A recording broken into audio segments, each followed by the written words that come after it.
तर आज आपण सम्राट दादा दाढीवाले यांना विचारणार आहोत की यांचं दाढीवर एवढं प्रेम का आहे. चला. हा ते 150 बाटल्या बिअर्ड ऑइल पाठवून दे रे. नमस्कार सर. नमस्कार. तुम्ही कोण मॅडम? सर मी मुलगा आहे. दाढी कुठे?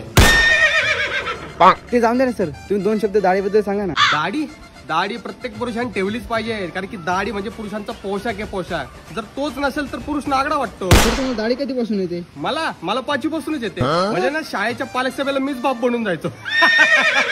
तो काय श्यामने दाढी वाढव. मला तर असं वाटतं ना, ज्या मुलांना दाढी येत नाही ना त्यांना एक वेगळा देश बनवून दिला पाहिजे. कारण की मला एक मुलगी आवडली होती म्हणून मी तिला प्रपोज करायला गेलो. तेव्हा कळले की तो मुलगा होता, स्वाट्या होता. आणि काही मुलांचं तर कळतच नाही. मला दाढी ठेवतात आणि मिशा काढतात. म्हणजे हे असं झालं, खाली धोतरांवरती ब्लाऊज.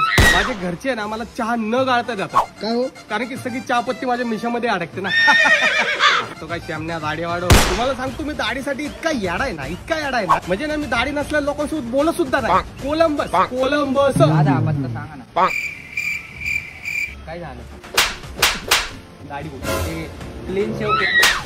आणि एवढंच नाही, माझ्या गर्लफ्रेंडला सुद्धा दाढी आवडते. अच्छा, ती तुमची दाढी बघून तुम्हाला हो बोलली का? नाही, मला तिची दाढी आवडली म्हणून मी तिला हो बोललो. बाकीचे पोरं त्यांच्या गर्लफ्रेंडच्या केसर मधून हात फिरवत असतील, मी तिच्या दाढीतून फिरवतो. अरे पिल्ले आलीस? अगं केवढी दाढी वाढली, जरा शेप द्यायचा ना. अरे हा ना, खूप पडले. चला आपण जावेद फकीरकडे जाऊ शेप द्यायला. अरे वा.